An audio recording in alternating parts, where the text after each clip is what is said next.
Greetings, Culture Warriors. It is I, Jeff Vieira, author of Culture is Everything, and your host for this latest dispatch from the front. We've got a retreat underway, ladies and gentlemen.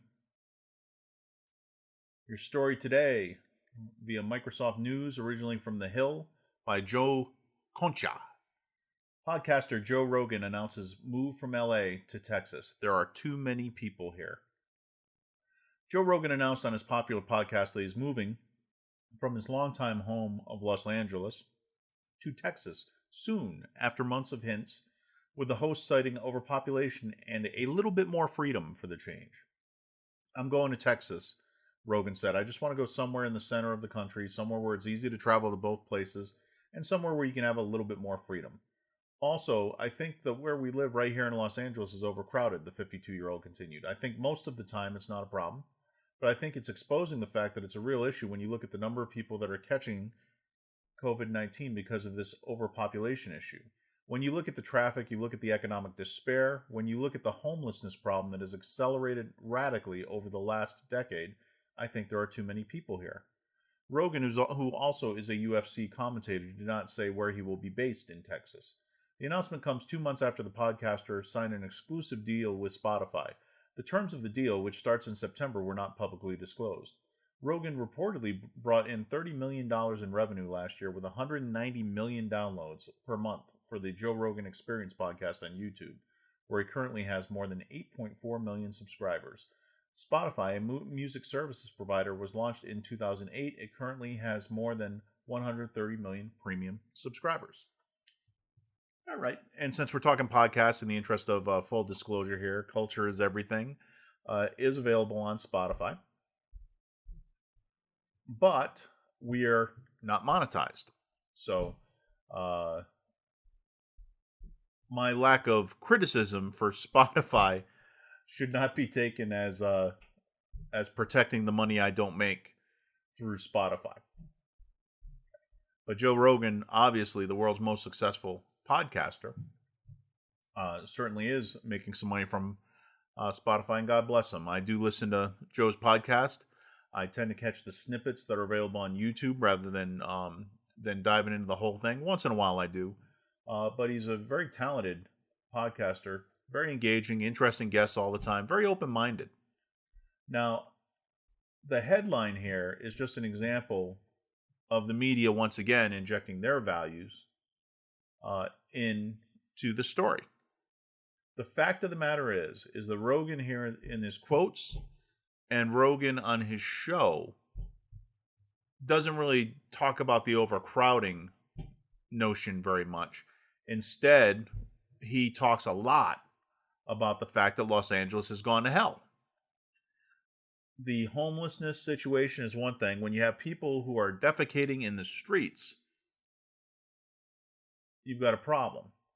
But the economic despair and the heavy hand that Gavin Newsom has shown during this pandemic of keeping people effectively under house arrest, well, it's affected Rogan's business in that it's obviously made it more difficult to do what he does. His show format is typically where you have one guest in the studio with him.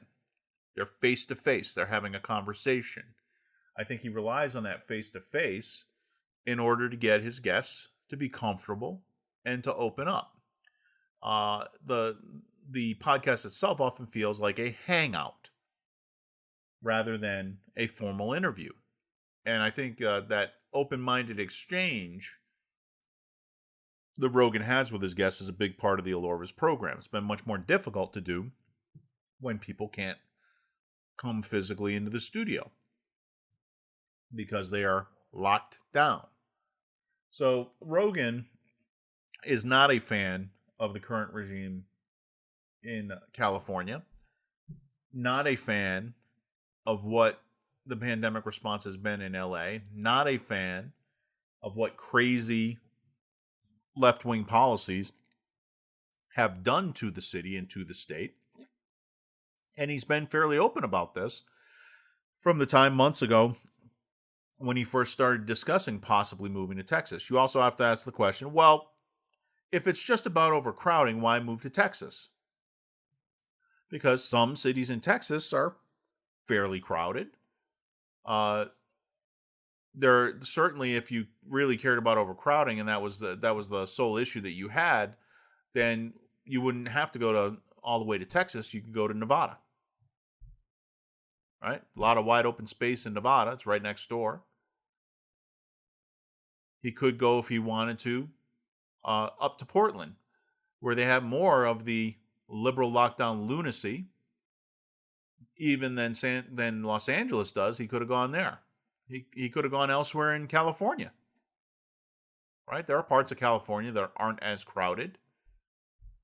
Could have gone out to Palm Springs. He could have gone out to lots of places. It's going to be interesting to see because, as mentioned, his format has been really in-person interviews for the podcast.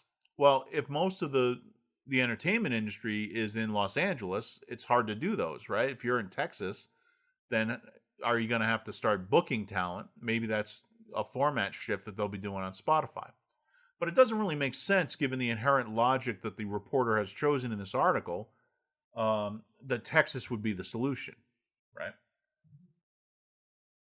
The reality is Joe's moving to Texas because, number one, Texas has no state income tax. So if you're going to get a huge payday from Spotify, and he is, that makes a big economic difference if the state's not taking a big chunk of your money. The federal government's always going to take a big chunk of it.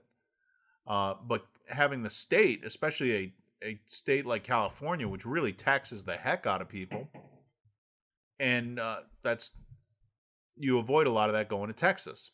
Texas is also a lot more business friendly. California, you would think, is on a mission to get rid of every business that's based there.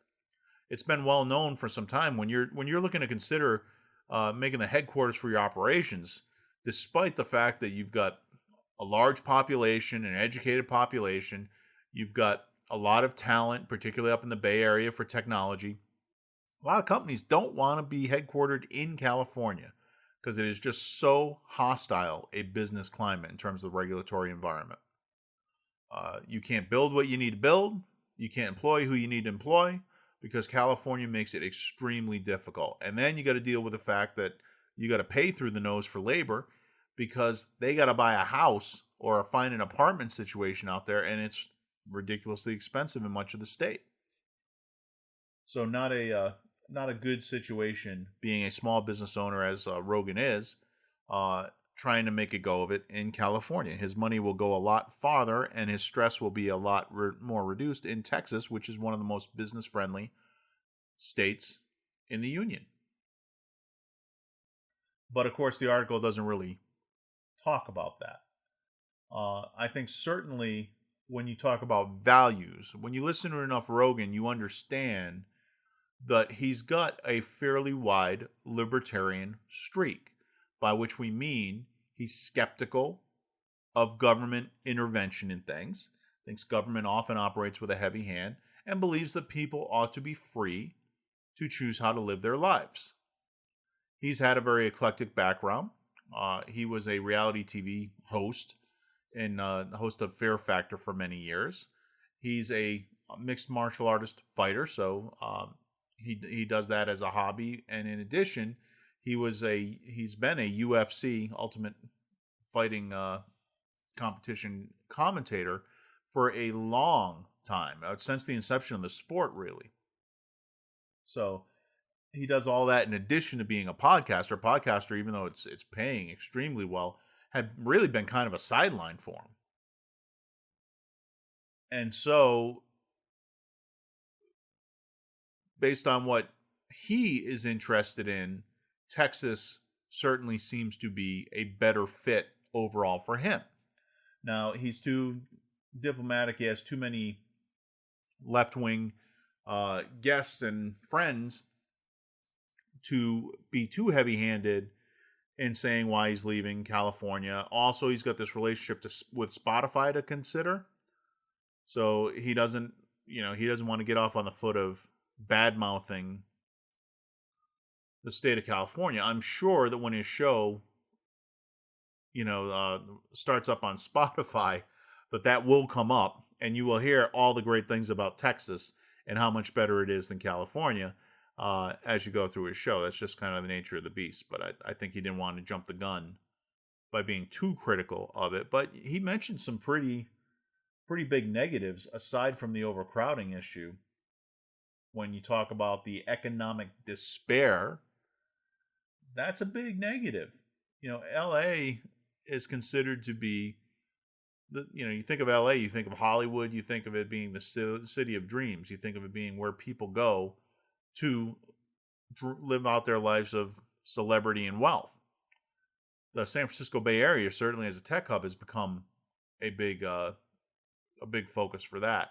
And so to hear someone talk about economic despair is a little bit bracing. But for the people I know who are in Southern California, that is exactly what is going on. And there is no end in sight. He has lamented on his podcast before. The part of the problem with the lockdowns is you don't know when they're going to end. And, that leads to this malaise that settles in over people because they don't know how they're going to continue to feed their families. More and more jobs are getting lost. More and more people, as we mentioned, are fleeing California, voting with their feet. And so it's depressing. The U-Hauls are all heading east from California. So that's that's a little bit of despair for sure. So if you, as I do, admire Joe's open-mindedness, his eclectic selection of guests, his interesting take on the issues of the day, then you'll be turning into Spotify, as I will, once that show starts up, to get more of the same from Joe in his new digs in Texas. I think this should be a lesson that probably won't be heeded by the slimy politicians across this fruited plain, that people do vote, even if you've corrupted the ballot box so that their voice cannot be heard within their own locality, even if you have been trying to import other people with a very alien culture to our own to try and prop up your flailing party. People in this country have a right to vote with their feet, and they are. Take a look at those U-Haul stats for which states are gaining and which states are losing, and it will tell you where the American people sit with regard to the policies of the leadership in that given state. And I think one of the things this scamdemic lockdown has exposed is the tyrant behind the smile in so many of these governors' mansions. And as people are able to get their work situation straightened out, I think you're going to see more people fleeing some of these states in order to make a go of it where they can breathe free air. My own family, we took a trip to see Mount Rushmore several weeks ago, and being able to just cross the border into Wyoming, it just felt better, freer. South Dakota, same thing. It felt like America. And that's something that we've lost here in Colorado under our particular tyrant. There will be a reckoning for all of this. And part of that reckoning will be people picking up and moving where they can be free. And you're seeing states like Montana and Idaho and Wyoming and South Dakota and Texas.